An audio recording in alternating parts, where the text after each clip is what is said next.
dans cette nouvelle vidéo. Je vous retrouve aujourd'hui pour la pile à lire de février, mais avant ça, faisons un petit bilan de ce mois de janvier. J'ai lu 12 livres au mois de janvier, j'en suis particulièrement fière, sachant qu'il y en a sur ces 12, 11 qui étaient dans ma pile à lire. Il y a également 2 abandons dans ma pile à lire.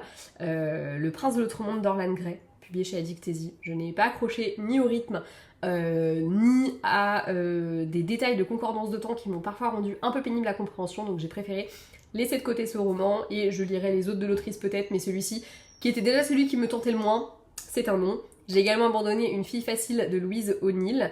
Il me semble que c'est publié chez Stéphane de Marsan. Et pareil, je n'ai pas du tout accroché, mais ça dès les premières pages. Autant l'autre, je me suis un peu acharnée. Autant celui-ci, très vite j'ai su que ça ne le ferait pas, donc ça a été un abandon. Il y a 2 livres que je n'ai pas pris le temps de lire dans la pile à lire. Adopte-moi aussi de Coralie Romancy, que j'ai préféré privilégier pour une autre fois. Je sentais que je n'étais pas forcément dans un mood hyper romance ce mois-ci, donc j'ai préféré lui laisser sa chance pour une prochaine fois. Et bon, celui-ci vous serez peut-être pas surpris puisque dans la pile à lire du mois de janvier je vous avais dit que c'est celui qui me tentait moins, c'est All Eyes on Her de Laurie Elizabeth Flynn, que j'ai également laissé de côté, mais lui c'est vraiment juste parce que je n'avais pas forcément envie de le lire. Le livre que j'ai lu en plus de ceux de la pile à lire, c'est L'homme que j'ai épousé, oui c'est L'homme que j'ai épousé de Allison James, que j'ai reçu grâce à NetGalley. NetGalley c'est une plateforme qui met en lien maison d'édition, auteur et du coup chroniqueur. J'avais un compte il y a des années et j'avais reçu pas mal de services presse à l'époque et j'avais un peu laissé tomber mon compte parce que pas le temps et j'ai déjà pas mal de livres à lire et en vrai je me dis mais pourquoi j'ai réactivé ce truc? Parce qu'il y a plein de livres qui me tentent et en plus j'en ai plusieurs qui ont été acceptés comme demande, donc du coup voilà, j'ai reçu quelques services presse et dans le lot j'ai reçu celui-ci et d'ailleurs vous retrouvez mon avis la semaine prochaine dans le dernier update lecture du mois de janvier. Voilà. En tout cas, ça a été un mois qui a été très prolifique. J'ai eu mes 2 premiers coups de cœur avec La Selkie, le tome 2 de Megara Nolan, et Bonnie Islands de Cara Federson, que je vous conseille vraiment de découvrir. J'ai eu aussi mes premières déceptions, notamment avec Les Héritiers du Chaos de Laura Wilde. Je m'attendais vraiment à avoir un coup de cœur et j'ai été grave déçue parce que franchement je trouve qu'il y a un manque de rythme cruel dans ce roman. Mais si vous voulez en savoir plus sur tous ces livres que j'ai lus, n'hésitez pas à aller voir mes différents updates lecture. Le dernier sortira du coup mercredi, mais sinon les 3 autres sont déjà en ligne, donc n'hésitez pas à aller voir un petit peu et puis à me dire ce que vous pensez un petit peu de comment je bidouille mon nouveau format. Voilà, n'hésitez pas. Il y a un peu de montage, j'attends les compliments au tournant. Bref, commençons tout de suite à parler un petit peu de cette pile à lire et comme la dernière fois j'ai essayé de découper un petit peu par genre et on commence tout de suite avec les récits contemporains ou de littérature, vous appelez ça comme vous voulez, moi je continuerai à appeler ça contemporain, mais parfois j'avoue que certains livres que je vais mettre dedans, je vais avoir un peu de mal à les appeler contemporains, quand c'est un peu historique, voilà quoi. Mais je les classerai toujours dans la catégorie littérature.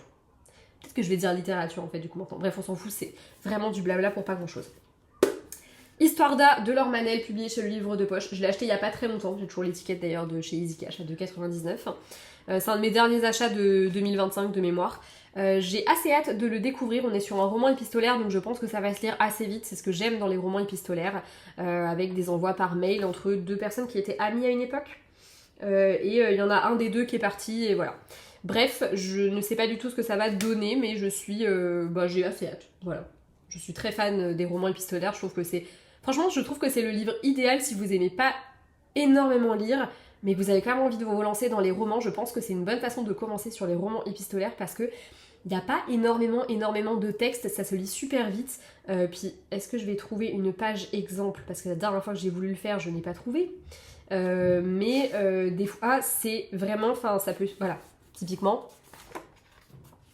cette page-là, vous n'allez pas avoir trop de mal à le lire, ça se lit plutôt rapidement. Voilà. Mais du coup, c'est ce que j'aime beaucoup, je trouve que ça se lit vraiment du tac au tac et que généralement, ça se lit en très peu de temps. Voilà, donc je vous en dirai des nouvelles, mais ce sera l'occasion aussi de découvrir la plume de Laure Manel que je ne connais pas du tout. Autre plume que je vais découvrir, c'est celle de Lorraine Fouché avec J'ai failli te manquer chez le Livre de Poche. Pareil, roman que j'ai acquis il y a très peu de temps. Et là, en faisant défiler, je me suis rendu compte qu'il y avait aussi des chapitres très très courts, comme celui-ci, voilà. Le résumé m'intrigue pas mal. Après, j'ai vu qu'il était pas ultra bien noté sur Livre Addict, alors ça me fait un chouïa peur, mais bon, ça veut tout et rien dire. J'ai l'impression qu'on est dans des vibes un peu au roman un peu à la Grimaldi et tout ça, et du coup, c'est ce que j'aime. Donc j'ai assez hâte de le découvrir. Accessoirement, le résumé me parle beaucoup, je pense que ça peut être vachement intéressant. Et accessoirement, je pense que ça peut peut-être m'aider pour construire certaines choses dans le roman que je suis en train d'écrire. Donc je me dis pourquoi pas. Et puis de toute façon il me donne envie maintenant, donc autant le lire maintenant. J'ai également, mais je ne l'ai pas encore récupéré à la bibliothèque, il est réservé, d'ailleurs faut surtout pas que je l'oublie parce que je me suis rappelé en voyant le message hier de la bibliothèque dans mon téléphone que c'est vrai qu'il était arrivé, qu'il fallait que j'aille le récupérer. Donc Beaucoup d'amour et quelques cendres de Julien Sandrel, qui est le livre qu'on m'a conseillé pour ce mois-ci. Donc c'est ma copine Juliette qui me l'a conseillé, elle m'en a conseillé plusieurs de l'auteur et c'est moi qui ai choisi celui-ci. J'ai assez hâte de découvrir Julien Sandrel parce que elle, c'est une découverte de 2025 qu'elle a adorée et on aime beaucoup s'échanger nos conseils de lecture avec Juliette. J'avoue que c'est plus souvent d'ailleurs elle qui me confie des trucs, qui me conseille des trucs plutôt que l'inverse, puisque elle lit pas tout à fait les mêmes genres que moi et du coup ça me permet de lire des choses qui me changent un petit peu. Enfin, c'est pas ça, c'est que elle lit assez peu de romances et genre fantasy tout ça elle en lit pas. Et thriller je crois qu'elle en lit pas non plus. Mais du coup tout ce qui est littérature et contemporain du coup, ça voilà, généralement ce qu'elle aime j'aime aussi, donc on échange beaucoup autour de ça et voilà. Voilà. Ensuite, passons à la catégorie imaginaire avec La promesse des astres de Flora Peoni. J'ai trop hâte de le lire. C'est sa première romantaisie et déjà, mais putain, mais ce machin, mais il est trop beau. Il est trop beau. Déjà, j'ai été à la soirée de lancement du coup de Flora Peoni et j'ai pu acquérir ce magnifique petit bijou. J'ai très hâte de le lire. C'était déjà acté que de toute façon c'était une de mes lectures de février. J'avoue que depuis que je l'ai dans ma bibliothèque, j'ai presque envie que ce soit ma dernière lecture de janvier parce que je crève de me jeter dessus. Il est sorti le 28 janvier. La version reliée, vous risquez de galérer un chouïa à la voir dans l'immédiat, mais je pense qu'il y aura une réimpression pour être très honnête avec vous. Et sinon, la version brochée, il existe en deux formats. La version classique, assez normale, mais très jolie quand même, que vous pouvez trouver sur Amazon. Mais il y a également une version brochée avec un jaspage. C'est pas le même que celui-ci. Qui est très beau également. Et lui, vous pouvez le trouver normalement sur la boutique de Flora. Voilà. En tout cas, petite pépitas que j'ai trop hâte de découvrir parce que je dis pépitas avant même de l'avoir découvert, mais je sais que je vais aimer parce que j'adore la plume de Flora. De toute façon, à partir du moment où je lui fais suffisamment confiance pour acheter une romance plutôt sombre, de type... elle n'aime pas dire dark romance, mais moi je vais le dire quand même, parce que c'est elle qui l'a écrite. C'est que je lui fais une confiance aveugle et c'est une autrice que je vous conseille de découvrir et moi j'ai très hâte de découvrir celui-ci. Je compte également poursuivre deux sagas. La première, deux sagas, pourquoi je fais ça? On dirait trop une teugle. Deux sagas, voilà, c'est mieux, plus féminin, plus... C'est nul cette phrase. Bref, Humanité 3.0 de J. Christophe, le tome 2 Déviance, j'ai trop hâte. Voilà, j'ai adoré le tome 1, ça a été une putain de découverte, un coup de cœur, j'ai adoré. De toute façon, c'est J. Christophe et je lui fais une confiance aveugle, un peu comme à Flora Peoni, je sais que je vais adorer. Donc j'ai très hâte de lire le tome 2, d'autant plus que j'ai un peu l'impression que là, l'héroïne sera plutôt Clémentine que... J'ai oublié le nom de l'héroïne, ça craint. Je me rappelle de Clémentine, mais je me rappelle pas de l'héroïne. Ève, non? Je crois que c'est Ève. Bref, voilà. En tout cas, super hâte. Je pense que je vais adorer. Et après le tome 1, forcément t'as envie de lire le 2. Parce que même si ça se termine pas genre sur un cliffhanger de malade, tu sens encore qu'il y a pas mal de choses qu'on ne sait pas. Et qu'il y a pas mal d'actions aussi en perspective. Donc j'ai trop hâte. Je pense qu'il manquait presque d'intro. Voilà. Je compte également poursuivre la saga des Force Wing. Normalement je l'ai, mais je ne sais pas où est-ce qu'il est. Donc je ne sais pas s'il est dans un carton de livres que je n'ai pas déballé, mais ça m'étonne parce que normalement je les ai tous déballés. Je ne sais pas où est-ce qu'il a été foutu, mais j'ai bel et bien Iron Flame quelque part, je ne sais juste pas où, de Rebecca Yarros. Et voilà, je ne savais pas non plus si je lirais ce roman-là. Il faut savoir que j'ai pas eu du tout le coup de cœur pour Force Wing, j'ai trouvé ça sympa mais sans plus. J'ai trouvé qu'on en faisait tout un plat et que franchement, ça ne valait pas qu'on en fasse tout un plat. Voilà, 8 mois si vous voulez, mais c'est mon opinion. Et du coup, je suis un chouïa pas convaincue.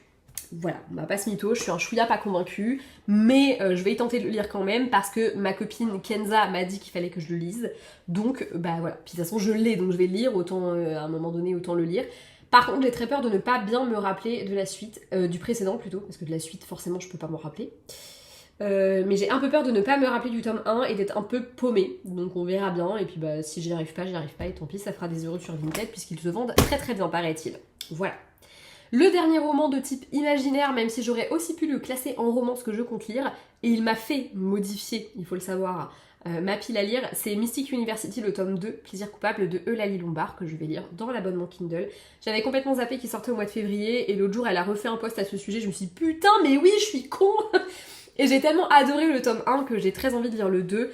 J'aime beaucoup cette saga parce que en vrai c'est vraiment une saga pour moi plutôt de romance, mais comme ça se déroule dans une université avec des vampires, des loups-garous, des sorciers, bah forcément il y a une petite vibe quand même, on est... Mais j'ai même pas envie d'appeler ça de la romantaisie. Vraiment, parce qu'en plus c'est tellement en sous-ton que même si t'aimes pas le surnaturel, tu peux lire la saga sans problème. Enfin le tome 1 vraiment... Enfin, à part le fait qu'elle va courir sous sa forme de loup, il n'y a pas grand chose que... Enfin, tu vois, voilà, je trouve que tu peux y aller sans problème. Donc, j'ai trop hâte, en tout cas. Surtout que c'est avec Olivia, qui est un personnage que j'ai adoré, mais vraiment adoré, dans le tome précédent. Donc là, j'ai trop hâte. Voilà. Passons maintenant aux thrillers et policiers. Et le premier, qui va d'ailleurs falloir que je me bouge les fesses pour lire, parce qu'en théorie, au moment où sort cette vidéo, je devrais déjà l'avoir rendu. Il s'agit de La Maison des Silences de Donato Carisi, publié chez Calman Levy. J'ai trop hâte. Voilà, sachez-le, j'ai trop hâte, j'ai adoré le reste de la saga. On va retrouver Pietro Gerber qui est un hypnotiseur pour enfants et qui à chaque fois va se retrouver dans des trucs tellement chelous que tu te demandes même pendant tout le livre s'il n'y a pas un petit peu de surnaturel dedans. Bref, tout ce que j'aime. D'ailleurs, je suis en train de lire un roman où c'est exactement ça. Là, celui que je suis en train de lire, c'est un que j'ai reçu en service presse. Et en vrai, t'as quand même pendant tout un moment une espèce de vibe en mode putain, mais c'est chelou quand même. Est-ce que c'est pas un peu surnat, quoi, tu sais pas trop. Et j'adore cette vibe-là, et j'ai adoré la découvrir là-dedans. Surtout qu'en plus, comme c'est un hypnotiseur, il joue vachement avec l'esprit, donc forcément, tu peux pas t'empêcher de te dire, bah non, mais c'est juste parce que... Mais en même temps, le doute plane, et il y a vraiment des fois des nuances presque fantastiques qui sont juste géniales. Du coup, là, c'est le 4e volume, et j'ai trop hâte de le lire. Donc, sachez que ce sera pas ma première lecture, parce que du coup, je pense que celui que je suis en train de lire, ce sera ma première lecture de février. Je suis en train de le finir, on est le 30, donc bon, voilà. Sinon, je lirai un... Ouais, voilà. Oh, putain, je crois que je commence à être fatiguée. Donc voilà, mais sachez que ce sera probablement mon 2e roman de l'année. Voilà. Je compte également lire Les hommes qui n'aimaient pas les femmes, donc qui est le tome 1 de Millennium. Enfin, j'ai envie de dire, je pense que j'ai ce livre depuis 2016 dans ma palle, à peu près, de Stieg Larsson. Faudrait que je regarde d'ailleurs depuis quand je l'ai dans ma palle. Surtout que normalement, je dois l'avoir d'indiqué là-dedans. Et l'autre jour, j'ai dû me dire, oh, ça fait vraiment longtemps quand même. Mais je regarderai ça plus tard à tête reposée parce que je vais pas vous faire patienter comme des cons. Et que je serai suffisamment débile pour oublier que j'ai fait ça et du coup vous laissez vraiment patienter comme des cons au lieu de cuter. Donc c'est pas grave. Si j'oublie pas, je vous le mets dans la barre d'infos. Je devrais pas oublier parce que ça m'intrigue vraiment de le savoir. Bref, roman que ma collègue Sybille et mon tonton et ma tata m'ont recommandé il y a pas longtemps parce qu'on parlait, on se donnait un peu on se donnait des petits conseils lecture. Et comme ça fait vraiment depuis Mathusalem que je l'ai dans ma palle, je me dis qu'il serait peut-être temps que je l'en sorte. Donc bah écoutez, ça devrait être là. En plus ce qui est pas mal, c'est que quand je l'ai acheté, je pense que j'avais peut-être... Soit j'ai vu le film peu de temps après l'avoir acheté et que c'est peut-être pour ça que je l'ai pas lu tout de suite.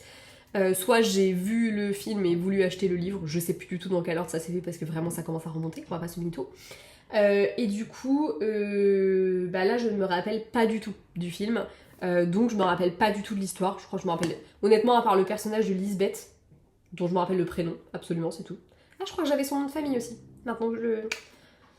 Voilà, bref, je me rappelle de rien. Donc j'ai trop hâte de le lire. Et puis le fait d'avoir eu 2 avis de 2 personnes complètement différentes mais qui lisent la même chose et qui généralement ont des avis assez similaires aux miens sur ce qu'on lit, et bah j'ai hâte. Sachez-le, j'ai hâte. Qu'est-ce que j'ai prévu de lire d'autre ? L'épervier de Julie Déo. C'était ma voisine de stand à Rose Romance et du coup c'est son thriller. Il y a une histoire de romance mais c'est pas... Enfin voilà, il y a une petite romance quand même. Mais ce n'est pas le sujet principal de ce roman et j'avoue que j'ai super envie de le découvrir depuis qu'on a été voisine de stand. Je pense qu'elle d'ailleurs de tous ses livres c'est celui qui me faisait le plus envie. Après en même temps elle en avait que 2 sur son stand. Mais c'est qu'entre temps elle en a sorti un autre. 2 autres, je crois qu'elle a sorti le tome 1 et le tome 2 et c'est plutôt de la dark romance donc pas trop mon truc. Et celui-là vraiment il m'intriguait énormément et en plus elle a fait un court métrage de ce truc là donc je pense que je le regarderai aussi. Et j'essaierai de le regarder peu de temps après avoir lu le livre pour pouvoir vous parler des 2 en même temps. Parce que je trouve ça plutôt cool. Et j'ai très hâte de découvrir ce roman et de découvrir La Plume de Julie, qui était tellement solaire comme nana, j'en garde un très bon souvenir. Le dernier thriller, c'est Ne le laissez pas entrer de Lisa J. Wells, c'est son dernier roman. Je l'ai réservé à la bibliothèque, mais pour l'instant je ne l'ai pas encore récupéré. Je ne sais pas si je vais le récupérer à temps. Après, ceci dit, les Cités de poussière, le mois dernier, je pensais pas le récupérer à temps. Je l'ai vraiment récupéré toute fin janvier. Et ça a été suffisant pour que je le lise, donc je vais laisser un petit peu attendre. Et si jamais je le récupère pas, bah, j'achèterai le e-book et j'annulerai ma réservation. Tant pis. C'est du Lizette G. Wells, ça ne me fait pas trop peur. Je sais que potentiellement je vais aimer et le résumé m'a hypé de ouf, donc j'ai trop hâte de le lire. Voilà. Terminons avec la romance. Et notamment avec Mechanism of the Heart. On va le faire un peu à la franchouillarde parce que là j'ai voulu faire un truc, ça n'a pas marché. The Dare de Alicia Garnier aux éditions Hugo. Donc c'est le tome 1 de sa saga qui est réédité. Puisque moi personnellement j'ai fait partie de ceux qui ont lu la première version qui était publiée chez chez EH. Et qui du coup s'appelait Will You Play à l'époque. Et d'ailleurs je pense que si on farfouille sur cette chaîne, il y a moyen qu'il y ait mon avis lecture sur ce roman-là. Je sais plus si je faisais vraiment des vidéos régulièrement, mais il y a au moins un article de blog de moi qui existe sur Will You Play. Du coup au début je savais pas du tout si je voudrais relire cette histoire parce que je m'en rappelle pas tant que ça, mais voilà. Mais je crois que si, la preuve c'est qu'il est là. J'ai un peu envie de savoir et honnêtement je regrette pas du tout de l'avoir entre les mains parce que franchement je trouve que le travail fait est vraiment joli. C'est même plus des en-têtes de chapitres qu'on a maintenant, c'est des pages de chapitres et je trouve ça très très sympa. Du coup il y en a un pour chacun des personnages et je me rappelle que l'histoire m'avait pas mal plu donc j'ai assez hâte de découvrir cette nouvelle version. Accessoirement je trouve vraiment que le travail édito en dehors des pages à l'intérieur est vraiment très joli. J'aime beaucoup comment c'est foutu et j'ai hâte de retrouver la plume d'Alicia Garnier que j'aime beaucoup. Et qui en plus a vachement évolué parce que moi je me rappelle que dans Will You Play j'avais pas été bluffée par la plume et que là quand j'ai lu, du coup c'est quoi le dernier que j'ai lu, Amber Falls, j'ai trouvé ça vraiment bien et j'ai vraiment eu l'impression d'avoir une vraie évolution de la plume. Donc j'ai hâte de voir parce que je pense je crois savoir qu'elle a retravaillé le texte quand même, donc voilà. Je compte également lire Law of Love de Lindsay T et Lou Marceau qui est dans l'abonnement Kindle. C'est un roman que j'ai dans ma wishlist Kindle depuis hyper longtemps. Et qu'à chaque fois je zappe et là je me suis dit bah ce serait bien de le lire là.